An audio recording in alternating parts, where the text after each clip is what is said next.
안녕하세요. 던지는 바이블 22번째 시간입니다. 출애굽기 3장 6절에는 하나님께서 모세에게 나타나셨을 때 당신을 알리신 표현이 있습니다. 나는 내 조상의 하나님이니 아브라함의 하나님, 이삭의 하나님, 야곱의 하나님이라. 유대 민족의 조상, 믿음의 조상, 순종의 전형 등 구약과 신약의 역사 속에서 이삭의 위치는 확고합니다. 하지만 별로 한 일이 없는 사람처럼 창세기에서 이삭에 대한 서술 분량은 아버지 아브라함, 아들 야곱만큼 많지 않습니다. 너무 적다고 할 정도죠. 때로는 아내 리브가의 적극적인 이미지에 가려져 의존적인 인물로 비춰지기도 합니다.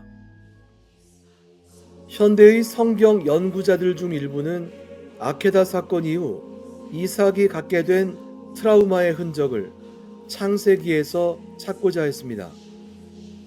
그들의 문제의식은 이렇습니다. 아버지가 자신을 묶고 칼로 도살하려 했는데 아무리 믿음으로 이겨내려고 한다 해도 그 고통이 극복 가능한 것일까 하는 겁니다.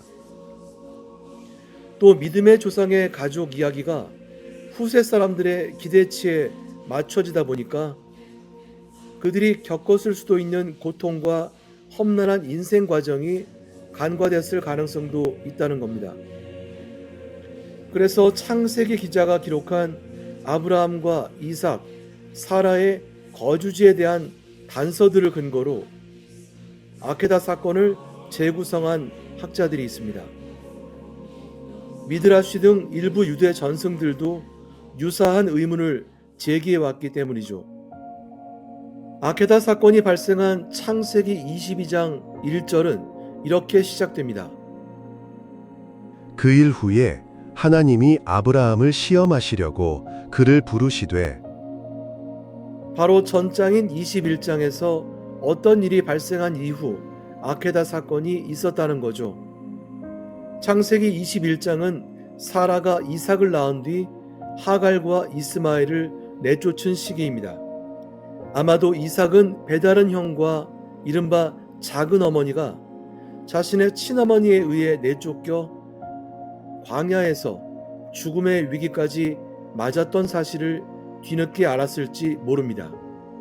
그러면서 부모로부터 자신의 소명, 즉 배다른 형 이스마엘은 언약의 후손이 아니지만 자신은 하나님이 약속하신 후손임을 깨달아갔겠죠.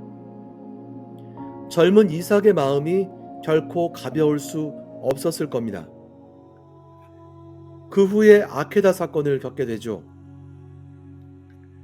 창세기 22장 후반부는 하나님의 천사가 나타나 제단에 바쳐진 이삭을 구하고 이삭 대신 순양이 번제로 바쳐진 대목입니다. 19절에 이렇게 되어 있습니다. 아브라함이 그 사환에게로 돌아와서 함께 떠나 부엘세바에 이르러 거기 거하였더라. 왠지 기쁘게 집으로 돌아갔다는 분위기가 느껴지지가 않죠. 왜일까요? 뭔가 빠진 듯한 느낌. 아브라함이 종들에게 돌아가서 떠났다는 서술만 있지 이삭이 함께 돌아갔다는 설명이 없기 때문입니다. 너무 당연해서 뺀 거 아니야? 라는 생각도 가능하긴 합니다. 창세기 22장뿐 아니라 지난 시간에 이야기한 희년서도 너무 당연해서 그런지 이삭도 돌아왔다는 이야기는 없습니다. 단순 누락일까요? 그런데 아브라함이 당시에 부엘세바에 거주했다는 건 굳이 밝힙니다. 바로 다음 장 23장은 아내 사라의 죽음을 다룬 장인데 2절에 의외의 내용이 나옵니다. 사라가 127세의 노령으로 죽었는데 그녀가 죽은 곳이 바로 전장에서 아브라함의 거주지라고 서술한 부엘세바가 아니고 기럇 아르바라고 성경 기자는 굳이 밝힙니다. 기럇 아르바는 성경에 헤브론이라는 명칭으로도 나오는 곳으로 브엘세바에서 60km가량 떨어진 곳입니다. 또 기럇 아르바에 아브라함이 들어가서 라는 히브리어 표현이 있는 걸로 봐서 사라가 임종한 장소로 아브라함이 찾아간 걸로 보입니다. 그렇다면 100세가 넘은 노령의 부부가 떨어져 살았던 걸까요? 더욱 이상한 건 어머니 사라의 죽음을 다룬 창세기 23장 어디에도 아들 이삭이 장례식에 왔는지는 전혀 설명이 되어 있지 않고 이삭이 슬퍼했다는 이야기도 없습니다. 아브라함이 아케다 사건 이후 이삭을 데리고 갔다는 이야기는 백보양보해서 누락됐다고 쳐도 친어머니가 사망했는데 왜 아들 이야기가 없을까요? 그것도 너무 당연해서. 그에 반해서 아브라함이 사라를 매장할 막벨라 동굴을 샀다는 이야기는 장황하게 나오는데 말이죠. 창세기 24장 62절도 가보겠습니다. 늙은 종이 리브가를 데리고 주인 아브라함이 사는 브엘세바로 돌아와 이삭과 리브가가 만나는 대목입니다. 때에 이삭이 부엘 라헤로이에서 왔으니 그가 남방에 거하였음이라.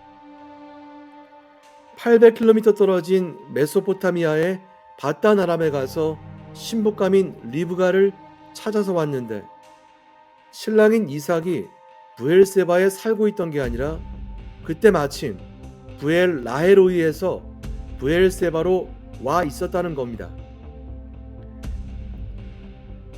부엘 라헤로이는 브엘세바에서 남서쪽으로 80km 정도 떨어진 곳으로 사라에게 내쫓겼던 하갈이 아들 이스마엘과 함께 죽어가다가 하나님 도움으로 살아난 곳입니다. 이삭이 아버지 아브라함이 살고 있던 브엘세바가 아니라 부엘 라헤로이에 살고 있었다는 이야기는 25장에서 또 한 번 더 강조됩니다. 10절은 175세로 죽은 아브라함이 아내 사라가 장사된 기럇 아르바의 막벨라 동굴에 함께 장사되는 대목입니다. 아브라함과 그 아내 사라가 거기 장사되니라. 아브라함이 죽은 후에 하나님이 그 아들 이삭에게 복을 주셨고 이삭은 브엘 라헤로이 근처에 거하였더라. 이삭은 왜 아버지가 죽었을 때에도 브엘세바가 아닌 부엘 라헤로이에 살고 있었을까요? 성경 기자가 아케다 사건 직후 이삭이 거주하는 곳을 24장과 25장 두 곳에 굳이 강조한 것엔 의도가 있었던 것 같습니다. 아들과 아버지가 다른 곳에 살고 있었던 사실을 알려줘야 할 이유가 있었던 걸까요? 아브라함 가족의 트라우마 이야기 다음 시간에 이어서 던지겠습니다.